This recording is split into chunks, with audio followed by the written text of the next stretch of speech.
Olá, galerinha do oitavo ano! E aí, como é que vocês estão? Vamos para mais uma aula de geografia. Olha, antes quero mandar um abraço para todos vocês que estão acompanhando. Todas as aulas de geografia, tem uma galera muito boa deixando os comentários.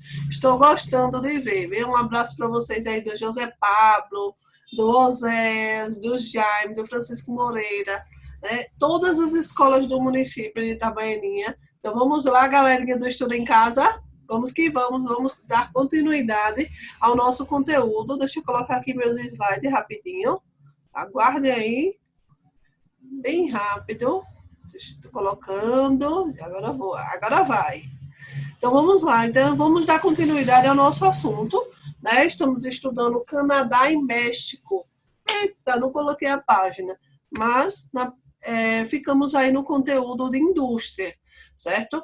Então vamos falar sobre um pouquinho sobre a indústria mexicana, certo? Então a indústria mexicana ela vem dando uma acelerada, né, a partir da segunda metade do século XX. Por quê? Por quê? Porque as empresas, né, transnacionais, né, sobretudo dos Estados Unidos, passaram a dominar o parque industrial mexicano. Então, o que foi que aconteceu? Né, os Estados Unidos tem toda aquela questão daquela migração, lembra? Do conteúdo da unidade da aula anterior, então, falamos sobre a questão da imigração, dessa migração dos Estados Unidos, dos mexicanos para os Estados Unidos. Então, as imigrações ilegais, né? Então, para tentar reduzir essa imigração, foi o que os Estados Unidos fez. Né? Ele começou a dominar o parque industrial mexicano, ele começou a instalar e a investir também, a comprar indústrias localizadas ali no México. E, além de tudo, ele fez o quê? Ele também investiu na instalação de indústrias na fronteira entre Estados Unidos e México. Para quê? Para ter mão de obra barata, matérias-primas baratas e ainda tem os incentivos fiscais. Que são esses incentivos fiscais que eu já expliquei para vocês? Redução ou eliminação de impostos. Então, só tem a ganhar, né? A indústria que se localiza, né, que investe em um país subdesenvolvido, ele só tem a ganhar. Então, as atividades industriais do México se concentram em grandes centros urbanos, como Cidade do México, Guadalajara, Monterrey, Veracruz e Tampico. Destaca os setores têxtil, alimentício, automobilístico, petroquímico, siderúrgico e metalúrgico. Então, vamos lá, vamos ver um pouquinho, certo? Falando desse parque industrial mexicano. Então, na década de 60, foi criada uma zona franca da região fronteiriça com os Estados Unidos, como eu já falei, né, para vocês, né, essa jogada, né, de inteligência aí dos Estados Unidos na fronteira, né, com o México. A instalação dessa área contou com o apoio de uma legislação especial, garantindo menores impostos, lembra que eu falei, e facilidades para exportar a produção para os Estados Unidos, que também foi beneficiado com a baixa remuneração da mão de obra mexicana.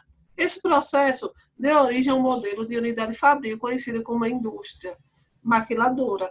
Essa indústria recebe peças fabricadas dos Estados Unidos e finaliza a montagem do produto no solo mexicano. Vejam só, quem são essas maquiladoras, né? Então, a jogada é muito interessante, né? Porque eles produzem, né? Eles fazem a base nos Estados Unidos e aí eles jogam lá para o território mexicano, né, para as maquiladoras para fazer a montagem final do produto. Então, vou mostrar aqui para vocês.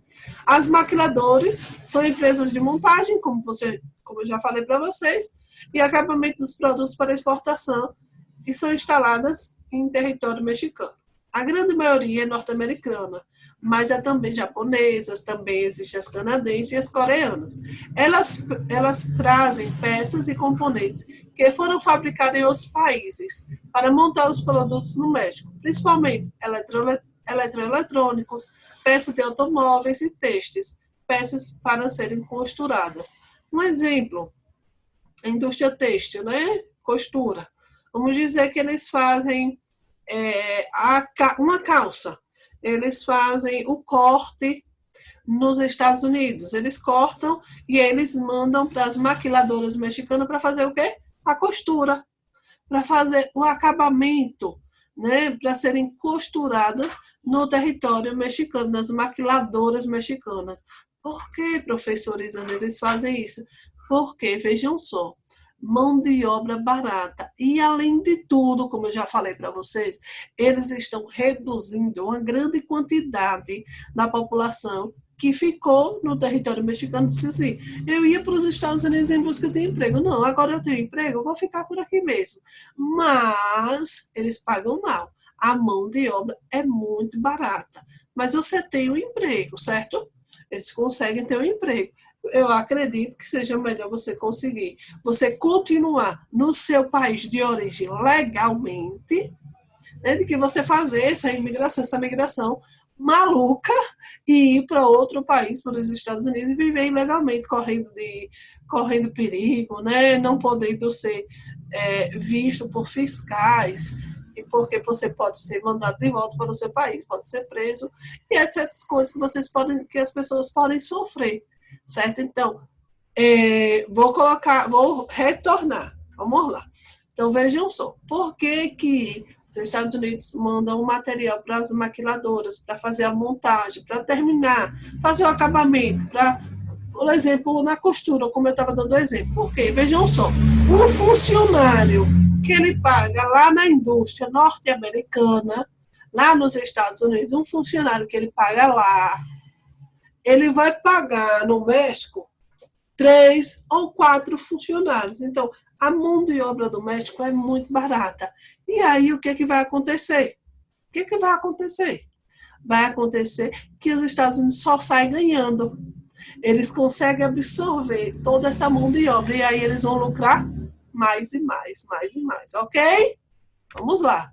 Então, aqui, as maquiladoras pagam menos impostos que as empresas mexicanas, utilizam de força de trabalho muito barata e possuem regulamentações ambientais que nunca são cumpridas. Então, vejam só todos esses benefícios, né, para as maquiladoras, né? Elas pagam poucos impostos, são as empresas mexicanas, têm força de trabalho muito barata e, além de tudo, tem leis, mas que não são cumpridas.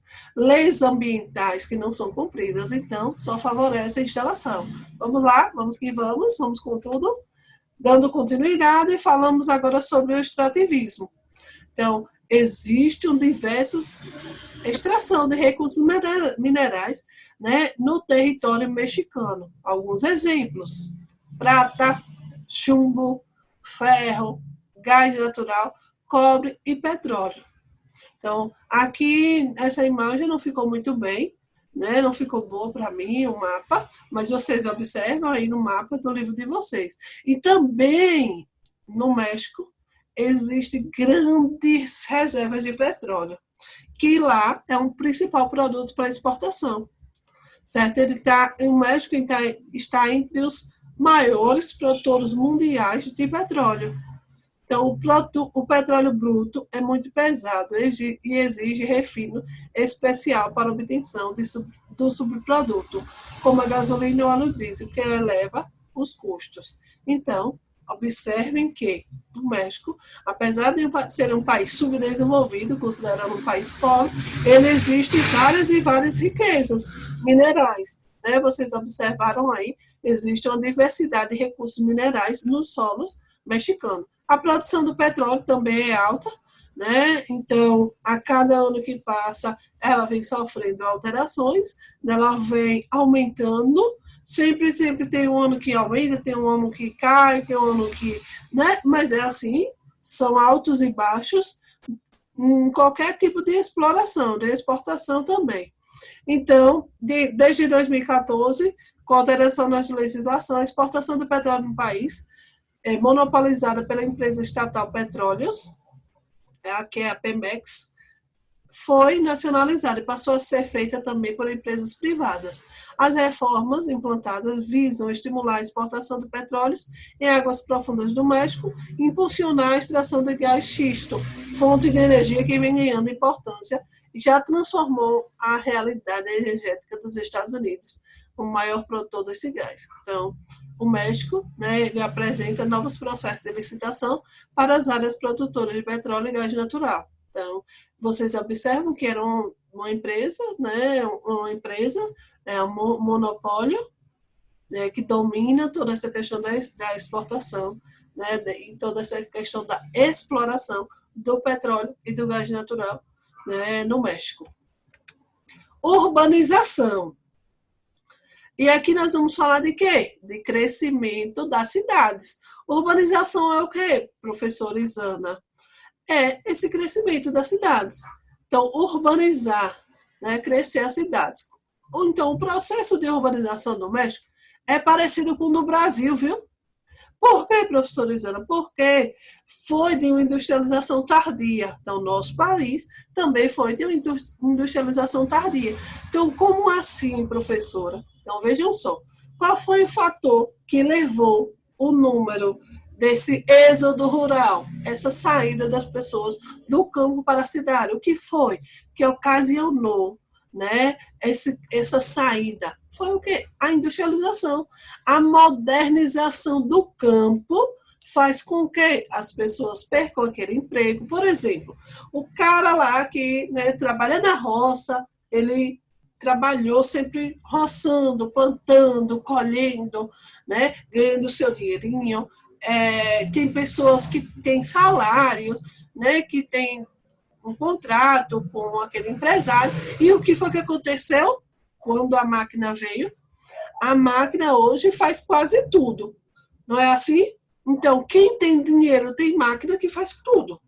Né? Tem máquina que perfura o buraco, tem máquina que coloca semente, tampa ali o buraquinho e aí depois a máquina colhe. Não é assim? A máquina passa o trator lá para tirar o mato, para limpar a terra. E aí, aquela pessoa que trabalhava no campo, ganhando seu dinheirinho, foi o que aconteceu. Acabou ficando sem emprego. E aí teve a necessidade de morar na cidade. Aí sai do campo em busca da cidade para quê? Para um emprego, em busca de condições de vida. Então, o que foi que aconteceu? O êxodo rural, a saída do homem do campo para a cidade, certo? Então, no México foi muito parecido com o Brasil. Aumento esse processo de industrialização, a modernização do campo fez com que o aumento do êxodo rural, certo? Então, as pessoas acabam saindo do campo para a cidade. Então, por exemplo, na década de 60, a zona rural abrigava 92% da população. Olhem, vejam só, então a maioria da população do México morava onde? Na zona rural, 92%. Mas atualmente, vejam só, 100 milhões de mexicanos vivem em cidades, o que representa 83% total da população do país. Então, a modernização do campo fez com que as pessoas fossem indo para a cidade, certo? Então, hoje, no México, 83% da população vive na cidade. Mas por que, professora Isana, que eu ainda não entendi por que essas pessoas foram para a cidade? Não, vejam só. Não, as pessoas foram para a cidade porque o campo se modernizou, né? Veio todo o processo de industrialização, novas oportunidades de trabalho, né? Várias máquinas no campo que fez com que as pessoas saíssem do campo em busca de uma qualidade de vida melhor, em busca de um trabalho na cidade, ok? Espero que vocês estejam entendendo. Tento facilitar, né? Tento deixar que vocês fiquem entendendo bem mesmo o conteúdo. Então, veja só. Então, já ia pulando. Médicos, principais centros urbanos. Aqui nós temos, né, as concentrações populacionais no México. Então, as áreas mais escuras são as áreas que têm uma concentração populacional maior. As áreas mais claras que têm a concentração populacional menor. Expansão das áreas urbanas. Então, ocorreu rapidamente de forma desordenada, certo? Então, apesar de as cidades mexicanas serem reconhecidas por preservar os sítios históricos datados do período colonial, as áreas periféricas crescem obedecendo à lógica da dinâmica imobiliária implantada ao longo dos grandes eixos viários. Atualmente, as necessidades de capital financeiro de criar novos espaços urbanos que concentram os setores econômicos de ponta e se articulam com a escala internacional, vem definindo novos conteúdos característicos da urbanização contemporânea, também nas principais cidades mexicanas. Dessa forma, importantes centros urbanos abrigam espaços estritamente utilizados pelas sedes de grandes empresas transnacionais, bancos, edifícios inteligentes e uma ampla rede de comércio e serviços que dialogam com os principais centros financeiros globais. Então, vejam só, é difícil acontecer uma urbanização de uma maneira ordenada, de uma maneira organizada. É difícil, principalmente em um país pobre, certo? Por que, professora, não tem condições? Porque vocês observam que essa evolução, essa saída do homem do campo para a cidade foi de uma maneira muito rápida, né? Então, o governo não estava preparado, então não tinha investimentos para suprir a necessidade de toda a população. O que foi acontecendo? Aí vai crescendo de uma maneira desordenada, né? Com regiões periféricas, não obedecendo à lógica imobiliária. E aí vocês observam que hoje, né, os espaços urbanos, né, são utilizados, ainda são preservados, né, os centros históricos sim, ainda são preservados, mas que muitos edifícios históricos são utilizados, né, pelos governantes locais. Ok? Então, por outro lado, assim como as principais cidades da América, o entorno desses espaços, integrados à economia global, são caracterizados por áreas periféricas, com vários problemas urbanos. Na Cidade de México, Juarez, Guadalajara, faltam moradias adequadas, oportunidades de emprego, infraestrutura urbana, como saneamento básico, transporte público adequado. Há elevados índices de violência, trabalho informal e congestionamentos, além de problemas ambientais, como poluição do ar e dos recursos hídricos. Como vocês sabem, todos os países sempre têm toda essa questão de organização. Vai ter sempre as regiões periféricas. Por exemplo, em países ricos também tem as regiões periféricas. E os países subdesenvolvidos que o governo, como eu já disse para vocês, o governo não tem condições de suprir toda essa necessidade da população, acaba aumentando esses índices de violência, acaba aumentando o trabalho informal, esses congestionamentos. Por quê? Porque não tem organização, certo? O governo é muita gente para pouco espaço. Então, é muita gente para o governo suprir a necessidade de toda a população. Então, é necessário ter vários e vários investimentos em diversos setores, principalmente em moradias adequadas e oportunidades de emprego. Porque com emprego, as pessoas têm o quê? O dinheiro, e o dinheiro tem uma boa parte que é o quê? Sobrevivência. Então, se você não tem um emprego, aí vai aumentando o quê? Os índices de violência, aí você vai começando a ter o trabalho informal, e aí começam os problemas ambientais, e acaba só se agravando. É como se fosse uma bola de neve. Ela vai girando, girando, ela só vai crescendo. E os problemas só vão crescendo, e aí, dependendo do governo, né, de organização, para melhorar a qualidade de vida da população. E nossa aula vai ficando por aqui. Fique em casa. Os números estão diminuindo, mas é importante para a gente ainda se proteger. Nós devemos se proteger, certo? Fique em casa, se cuide, fique com Deus. Espero que tenham gostado da aula. Até a próxima aula. Responda a atividade na descrição aí do vídeo. Fique em casa. Tchau, tchau. Até a próxima aula de geografia. Um forte abraço.